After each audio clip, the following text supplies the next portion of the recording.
ముందుగా ధ్యానం అనే మార్గాన్ని మనందరికీ అందించినటువంటి గొప్ప గురువు అయిన బ్రహ్మర్షి పత్రిజీ మహారాజ్ గారికి ఒకసారి కృతజ్ఞతాభావనలతో తెలియజేసుకుంటూ నా ధ్యాన అనుభవాలు ఈరోజు చెప్పటం జరుగుతున్నది. నేను ఈ ధ్యాన మార్గంలో 2010 అమరావతి ధ్యాన చక్రమానికి ముందు ఒక 40 రోజులు ధ్యానం చేసి తర్వాత నేను ధ్యాన చక్రంలో పాల్గొన్నాను. దీనికంటే ముందు నేను ఈ ధ్యానం నాకు ఎట్లాగా అందింది అంటే, నేను ఒకరోజు మా ఊరిలో పల్లెటూరు మాది, నా పేరు బివి రాజు అంటారు. మాది పల్లెటూరు, ఆగడలంక అనే ఊరు ఉంది. అది అక్కడ ఓ రోజు మా కాలనీలో 3 గంటలు 4 గంటలకు లెగిసి చాలామంది వాకింగ్కి వెళుతుంటే వాళ్ళను చూసి నేను కూడా వాకింగ్కి వెళ్ళటం జరిగింది వారితోటి. ఇట్లాగ ఓ రోజు ఏం జరిగిందంటే, 4 గంటలకి వాకింగ్ మొదలుపెట్టాము, 5 గంటలకి ఇంటికి వచ్చేసాము. 1 గంట అన్నమాట అది వాకింగు. అయితే 5 గంటలకి ఇంటికి వచ్చిన తర్వాత స్నానం చేసి, అది పడుకునే సమయం కాదు, బయటికి వెళ్ళి వేరే పని చేసుకునే సమయం కాదు. కాబట్టి నేను ఏం చేశానంటే, ఓ రోజు టీవీ పెట్టాను. ఆ రోజు టీవీ పెడితే యాదృచ్ఛికంగా అది ఛానల్ 4 అనే కార్యక్రమం అన్నమాట. అది ఛానల్ 4. టీవీలో ఒక అద్భుతమైన గెడ్డం, తెల్ల గెడ్డంతో తెల్ల కుర్తా పైజమా వేసుకుని ఒక ఆయన, సుమారు 6 అడుగులు పైనే ఉంటారు ఆయన భగవద్గీతలో శ్లోకాలు చెప్తూ, ఆ భగవద్గీత శ్లోకాలకు అర్థం చెప్తూ ఆ కార్యక్రమం జరుగుతున్నది. ఆ కార్యక్రమం జరుగుతుంటే నాకు ఏదో తెలియని ఆనందం కలిగింది. అప్పుడు చూసి, ఇంత అద్భుతంగా ఈ శ్లోకాలు రాగయుక్తంగా పాడుతూ ఆ శ్లోకాల్లోని అర్థాన్ని వివరిస్తూ ఉంటే నాకు ఏదో తెలియని ఆనందం నా లోపల నుంచి బయటికి వస్తున్నట్లు అనిపించింది. ఇట్లా జరుగుతుండగా ఆ కార్యక్రమంలోనే ఆయన ఈ ధ్యానం అనే ఈ ప్రక్రియను ప్రారంభించడానికి శ్వాస మీద ధ్యాస, ధ్యానము. మరి ఈ ధ్యానము అవలంబించాలంటే ముఖ్యంగా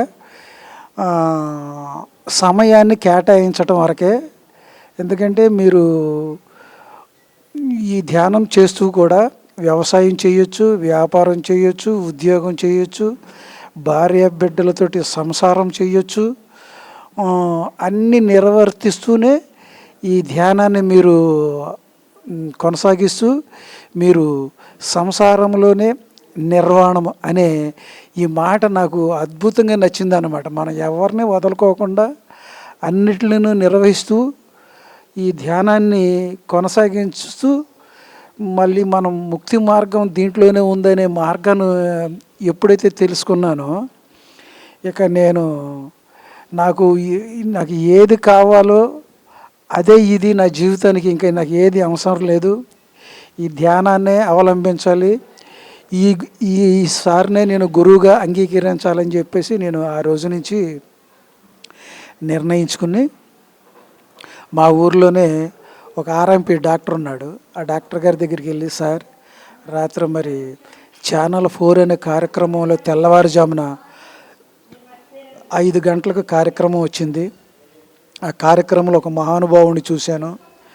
ఆయన ధ్యానం అంటే శ్వాస మీద ధ్యాస అని చెబుతూ, మరి ఉద్యోగం, వ్యాపారం, వ్యవసాయం, సంసారం ఇవన్నీ చేసుకుంటూనే మరి మీరు దీన్ని కొనసాగించవచ్చని ఆయన చెప్పారు. సార్ నాకు ఈ ప్రక్రియ నాకు చాలా అద్భుతంగా నాకు ఆనందాన్ని ఇచ్చింది నాకు. మరి ఈ కార్యక్రమాన్ని నేను అవలంబించాలనుకుంటున్నాను. ఈ ధ్యాన మార్గాన్నే నేను పయనించాలనుకుంటున్నాను కాబట్టి మరి నాకు ధ్యానం చేసే విధానం నేర్పించండి అని చెప్పేసి నేనే ఆ డాక్టర్ గారి దగ్గరికి వెళ్ళి అడిగాను అన్నమాట.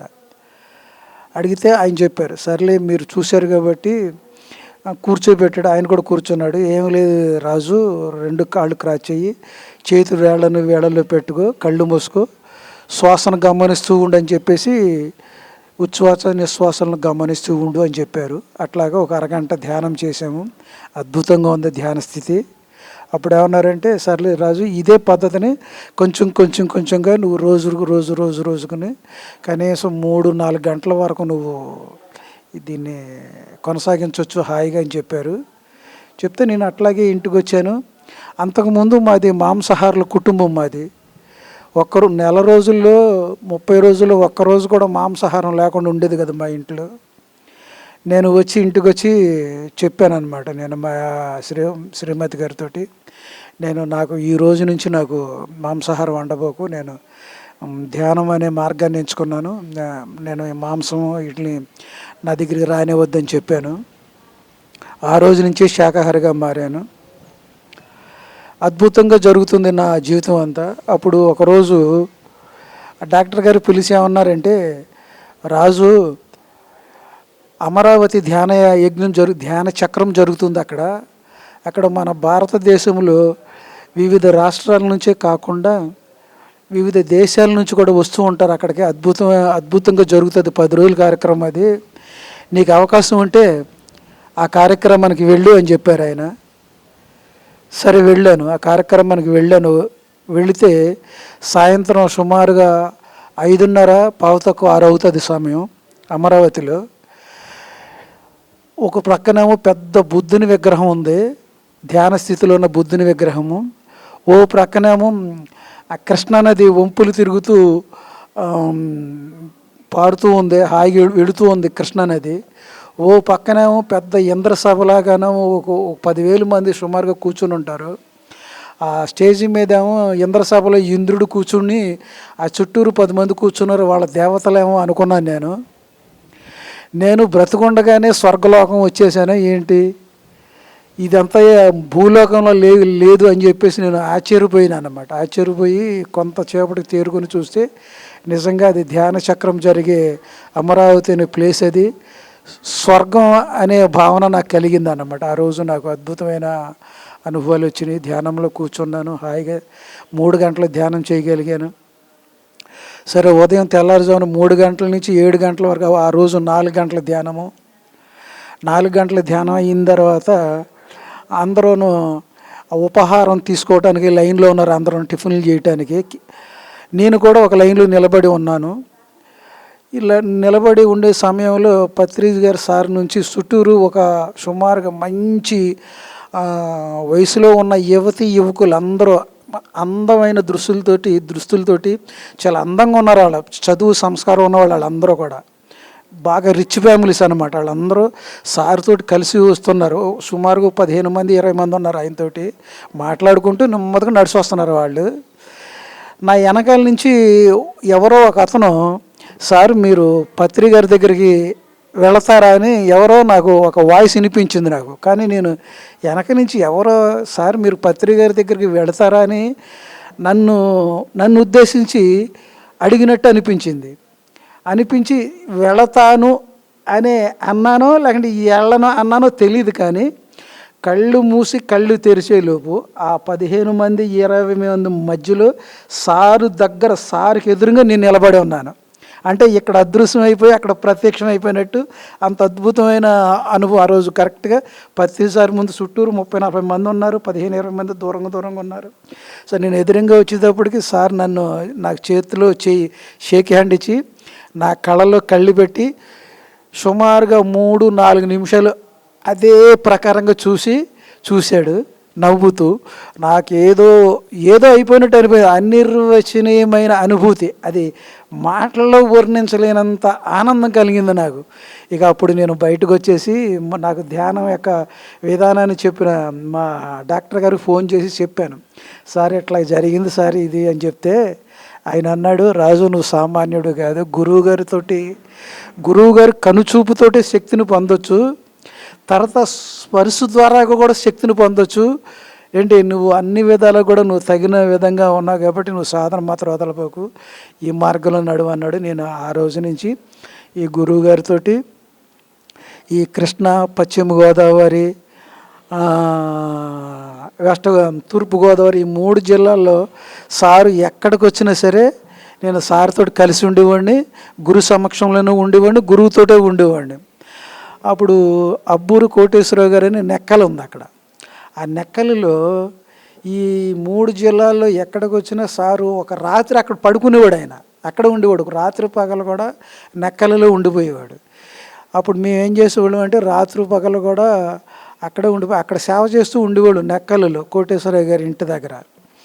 మాకు ధ్యానమిత్రుడు సీనియర్ మాస్టర్ ఒక ఆయన సామర్లకోట ప్రసాద్ గారు అని ఆయన ఒక ఆయన ఉండేవాడు. ఆయన బాడీ వికెట్ చేశారు. ఆయన నేను కలిసి సార్కి రాత్రంతా సేవలు చేస్తూనే ఉండేవాడు. కాళ్ళు నొక్కటం, చేతులు నొక్కటం, తర్వాత ఏసీనేమో ఎక్కువగా ఉంటే తగ్గించమనేవారు సారు, లేకపోతేనేమో ఏమయ్యారా దగ్గరికి రా, మరి ఏ ఛానల్లో క్రికెట్ వస్తుందో ఆ ఛానల్ పెట్టు అని చెప్పేవాడు. క్రికెట్ అంటే సార్కు బాగా ఇష్టం కాబట్టి సార్ తోటి చెప్పేవాడు, ఆయన చెప్తే నేను చేసేవాడిని.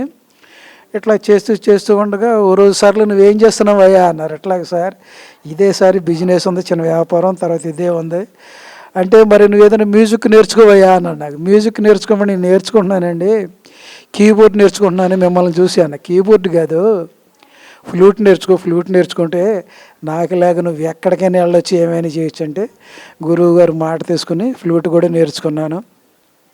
ఓ రోజు బెంగళూరులో సార్ తోటి ఇట్లాగే ఉండేది. సార్ చెప్పాడు, సారి అక్కడే మీరు సంగీతం నేర్చుకునే వాళ్ళు ఎవరైనా ఉంటే ఆ పెద్ద కొండకి కిందకు దూకి చచ్చిపోమన్నాడు ఆ రోజు అందరు. నేను అప్పటికే నేను గురువుగారు మాట విని నేర్చుకుంటున్నాను.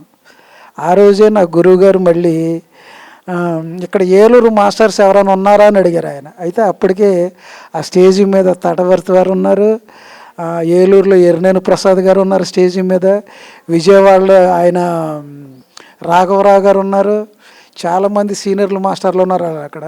అప్పుడు నేను కూర్చున్న వాళ్ళలో నేను చేయి పైకి ఎత్తాను అనమాట. చేయి పైతే రావయ్యా నీకోసం చూస్తున్నా అని చెప్పేసి నన్ను పిలిచాడు స్టేజీ మీద పిలిచి ఆ రోజు ఆచారాలు అంతరార్థాలు అనే సీడీ ఓపెనింగ్ అనమాట. సీడీ ఓపెనింగ్ అయిన తర్వాత ఫస్ట్ సీడీ నాకే ఇచ్చాడు అనమాట. ఇచ్చి నాకు షేక్ హ్యాండ్ ఇచ్చి నన్ను కవిగిలించుకున్నాడు ఆ రోజు. నేను ఎక్కడికి వెళ్ళినా సరే సార్ తోటి చాలా అనుభవాలు ఉన్నాయి.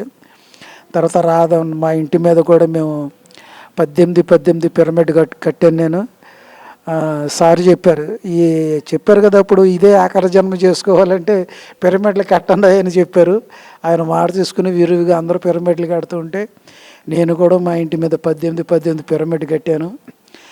ధ్యాన ప్రచారం, ధ్యానం చేయటం. ముందుగా రాధా మేడం గారికి థ్యాంక్స్ చెప్పాలి. రాధా మేడం గారి ఇంటి దగ్గరే ఫస్ట్ సారి నేను ధ్యానం అంటే ఏంటో అని రాధా మేడం గారి ఇంటి దగ్గర చిన్న పిరమిడ్ ఉండేది. ఆ పిరమిడ్లో ధ్యానం చేస్తూ ఉండేవాళ్ళము. తర్వాత మా ఇంటి మీద పిరమిడ్ కట్టిన తర్వాత రాధా మేడం గారితో మరి మా పిరమిడ్ కూడా ఓపెనింగ్ చేయించాను. ఎందుకంటే పత్రి గారిని తీసుకెళ్తున్నప్పుడు మా ఇంటికి అయితే రోడ్డు మాకు పల్లెటూరు కదా, ఆ రోడ్డు బాగాలేదు, గతుకులతో ఉండేది రోడ్డు, అసలు బాగోలేదు. అందుకనే నేను సార్ని పిలవలేదు. సార్ పిలిస్తే కంపల్సరీగా వచ్చేవాడు. ఒకసారి నాకు చెప్పాడు పత్రి గారు, ఏలూరులో 4వ అంతస్తు మీద ఒకళ్ళు పిరమిడ్ కట్టారు. పిరమిడ్ కడితే ఆ పిరమిడ్ ఓపెనింగ్ వచ్చాడు. ఆయన వచ్చినప్పుడు కింద అందరూ బజ్జీలు, పచ్చిమిరపకాయ బజ్జీలు ఆయన తిన్నాడు, మమ్మల్ని అందరి చేత తినిపించాడు. రవయ్య పైకి వెళ్దాం అని చెప్పేసి నన్ను పక్కకు పిలిచి నా భుజం మీద చెయ్యేసి నెమ్మది నడుతున్నాడు పైకి. ఏమయ్యా పిరమిడ్లు కట్టండి అయ్యా, ఇదే ఆఖరి జన్మ చేసుకోండి అని చెప్పాను నేను. ఆ మాట నా సాగుకు వచ్చింది. 4వ అంతస్తు మీద కట్టి పిరమిడ్ నన్ను పద్దాకు పైకి కిందకి నన్ను ఎంత ఇబ్బంది పెడుతున్నాడో చూసావయ్యా నువ్వు అని చెప్పాడు ఆయన. ఇక ఆ మాట గుర్తొచ్చి ఇక ఆయన ఇబ్బంది పెట్టలేక నేను తీసుకెళ్ళలేదు. సార్ ఆశీస్సులు ఉంటే సారు కదని నేను మేడం గారితో నేను మా ఇంటి మీద పిరమిడ్ ఓపెనింగ్ చేయించాను.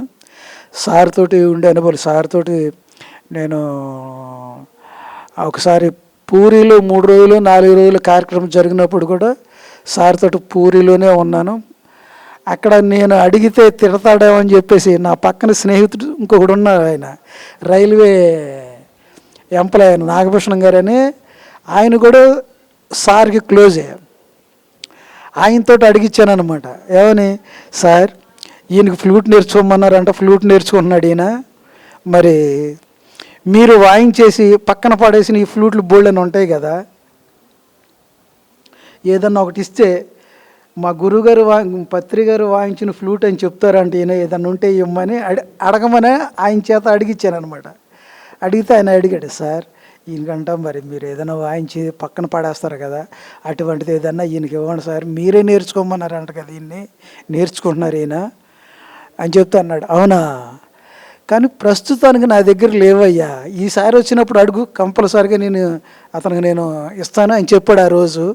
కానీ ఆ తర్వాత మళ్ళీ అటువంటి సందర్భం రాలేదు. కానీ ఈ సిచ్యువేషన్ వేరే చోట చెప్తే వాళ్ళు గురువుగారు వాయించి వాళ్ళకి ఇచ్చారంట ఆ ఫ్లూటు. అదే ఆ ఫ్లూట్ వాళ్ళు వాయించకుండా మూలన పెట్టయితే ఆ ఫ్లూట్ మళ్ళీ నా దగ్గరకు వచ్చింది. అది గురువుగారి ఫ్లూటే వేరే వాళ్ళ ద్వారాగా నా దగ్గరకు వచ్చింది. నేను ఆ ఫ్లూట్ వాయిస్తూ ఇక్కడ ధ్యాన కార్యక్రమంలో పాల్గొంటూ ఉంటాను. ఇది నా జీవితం ప్రస్తుతానికి అద్భుతంగా ఉంది. ఇంకా ధ్యాన అనుభవాలు అంటే ఇంక కోకొలలు అన్నమాట. ధ్యాన అనుభవాలు చెప్పాలంటే ప్రత్యక్ష అనుభవం అన్నమాట. ప్రత్యక్ష అనుభవం ఏంటంటే, మేము కాశీలో ధ్యాన ప్రచారం చేయటానికి తాడేపల్లిగూడెంలో ట్రైన్ ఎక్కి భువనేశ్వర్లో దిగాం అనమాట. భువనేశ్వరంలో దిగి అక్కడ ట్రైన్ మారాలి వారణాసి వెళ్ళటానికి. అయితే మేము ఇటు ప్రక్కన ఉండిపోయాము. మేము ఎక్కవాలి, మళ్ళీ మేము భువనేశ్వర్ నుంచి వారణాసి వెళ్ళటానికి ప్లాట్ఫారం అవతల ప్రక్కగా మారాలి. మేము ఆ కాశీ ధ్యాన ప్రచారం వెళ్ళేటప్పుడు అందరూ సుమారుగా 60-70 సంవత్సరాల వాళ్ళే ఉన్న వాళ్ళలో నేనే కొద్దిగా యాక్టివ్ పర్సన్ని. కొంచెం అక్కడికి ఉప్పు పప్పు స్టవ్లు గీవులు అన్ని ప్లేట్లు బియ్యము అన్నీ ఒక 7-8 పార్సిల్ పెట్టేసి అట్టపెట్టెలు ఉంచాడనమాట ఆయన. ఆ రోజు ఏం చేయిందంటే, మరి ప్లాట్ఫారం మారాలి కదా, అటు ప్రక్కకి వెళ్ళాలి. అటు ప్రక్కకి వెళ్ళాలంటే ఎంతో దూరం తిరిగి రావాలి, ఆ ఫ్లైఓవర్ పైకి ఎక్కి రావాలంటే ఈ లగేజ్ అంతా మోసుకెళ్ళడానికి. అప్పుడు ఏమన్నారంటే అక్కడ ఉన్న వాళ్ళందరూ, రాజు నువ్వు ఇటు ప్రక్కనే ఉండు, మేము నెమ్మదిగా అటు నడిచి వస్తాము, ఈ లగేజ్ మాత్రం మేము అటు ప్రక్కకు వచ్చిన తర్వాత ఒక్కొక్కటి కింద దిగి మాకు అందించేసి నువ్వు పైకి ఎక్కేసి అని చెప్పారు వాళ్ళు. సరేలే మీరు వెళ్ళండి, నేను మీకు అందిస్తానని చెప్పేసి వాళ్ళందరూ అవతల ప్రక్కకు వచ్చేసారు. వాళ్ళందరూ అవతల ప్రక్క వచ్చేసిన తర్వాత నేను ఒక్కడిని యువతల ప్రక్కన ఉండిపోయాను. ఉన్న తర్వాత 7-8 పార్సిల్ ఉన్నాయి. నేను రైల్వే ట్రాక్ మీదకి దిగి ఆ ప్లాట్ఫారం మీద ఉన్న ఒక్కో పార్సిల్ తీసుకెళ్ళి వాళ్ళకి అందిస్తున్నాను. ఈలోగా ఇంకా ఆఖరణ ఒక్క పార్సిలే మిగిలిపోయింది. ఈలోగా ఏమైందంటే ఆ మధ్యలోకి ఒక గూడ్స్ ట్రైన్ వచ్చి ఆగింది. గూడ్స్ ట్రైన్ వచ్చి ఆగేటప్పటికి నేను అవతల ఉండిపోయాను, మా వాళ్ళందరూ అవతల ఉండిపోయారు. అది అట్లాగా మళ్ళీ నేను రావాలంటే ఎంతో 2 కిలోమీటర్ల ఫ్లైఓవర్ దాటి రావాలి.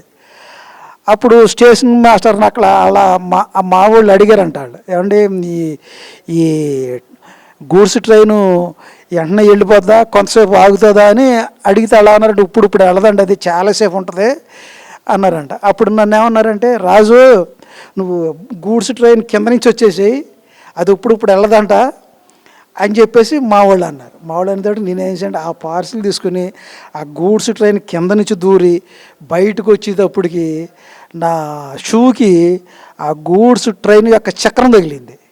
ఏంటి చక్రం తగిలింది ఏంటని చూస్తే అప్పటికే గూడ్స్ ట్రైను 20-30 కిలోమీటర్ల దూరం నుంచి వెళ్ళిపోతుంది. ఒక్క కనురెప్పపాట్లో నేను లోపల ఉండిపోయి అనమాట. నన్ను ఇక పిరమిడ్ మాస్టర్లు రక్షించారా అని చెప్పేసి గుండె దడ కొట్టుకుని అసలు అనిర్వచన అనుభూతి అనమాట. అసలు నేను బతికేనా లేదా అన్నంత అద్భుతమైన ధ్యాన అనుభవం కలిగింది అనమాట ఆ రోజు. అప్పుడు అన్నారన్నమాట, మనం ప్రకృతి గురించి ప్రయత్నం చేస్తే మనల్ని ఆ ప్రకృతి కాపాడదు రాజు అని చెప్పేశారు. నాకు అటువంటి అద్భుతం ఒకటి జరిగింది. అన్ని ప్రత్యక్ష అనుభవాలే, ఇటువంటి అనుభవాలు చాలా జరిగినాయి. కాబట్టి సార్ మాస్టర్స్ నాకు ఇటువంటి అవకాశం కల్పించిన ఈ పిఎంసి వారికి కృతజ్ఞత భావంతో తెలియజేస్తూ, మరి నేను ఫ్లూట్ నేర్చుకోమన్నారు కదా సారు, సార్కి నానాటి బ్రతుకు నాటకం అనే కీర్తన చాలా ఇష్టము. మరి ఆ కీర్తనలో ఒక చరణము ఈ పిఎంసి వారి ఆధ్వర్యంలో వాళ్ళు అనుమతిస్తే చిన్న చరణాన్ని వాయించి ఈ కార్యక్రమం ముగిస్తానని కోరుకుంటున్నాను మాస్టర్స్. ఓకేనా?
ఓకే మాస్టర్స్, పిఎంసి వారికి థ్యాంక్ యూ.